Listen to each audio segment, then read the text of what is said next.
Thanks for watching the Market Day Report. I'm Janet Adkison. Well, the Secretary of Agriculture met with the Senate Ag Committee to discuss their concerns around Farm Bill implementation.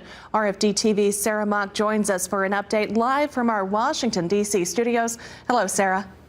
Well, good morning, Janet. I guess good afternoon at this point.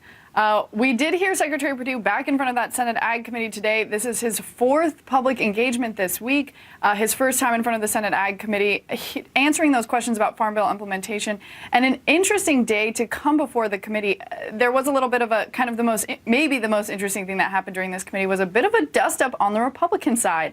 We saw Senator Grassley and Chairman Pat Roberts have a little bit of a head-to-head when they discussing one of Senator Grassley's chief concerns, which is that the eligibility for farmers collecting in the subsidies program and how broad that definition has gotten. There's a little bit of a back and forth there before the secretary that kind of got some laughs and got some hackles up around the room. But on the front of actual issues, particularly in light of the Farm Bill, dairy, of course, was a big concern. Secretary Perdue echoed some statements that he made yesterday around things like being able to get dairy refunds out under the new program by the end of April, farmers being able to sign up for the new dairy programs by June 17th, he said.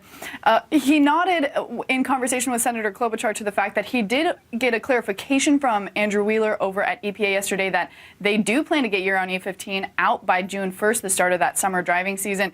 Senator Klobuchar nodded to the fact that him saying that they wouldn't was probably the best kind of motivation for them to get behind it and really push to get that deadline met.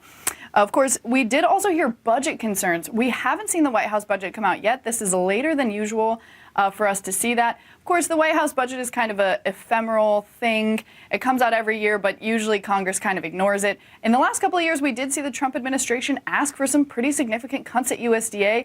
And Secretary Perdue did commit to cutting 5% of the agency's budget when the president asked that to happen late last year. So we are expecting to see some cuts, at least in the proposed budget by the White House. But of course, those don't usually come to fruition, and we're not expecting to see any of that take effect. But we did hear senators talk about it today and ask the secretary to protect USDA programs and protect the needed programs to support farmers, ranchers, rural communities, and of course nutrition programs. So we also heard from the secretary that there will be more listening sessions on this Farm Bill topic going forward. So we'll be following those from here in D.C. and as they kind of take place across the countryside. But until a little bit later, we'll go back to you, Janet. Well, as always, Sarah, thank you very much for the update. And of course, we'll check back in with Sarah tonight during the Rural Evening News at 7:30 p.m. Eastern Time. Well, the Secretary of Agriculture worries ethanol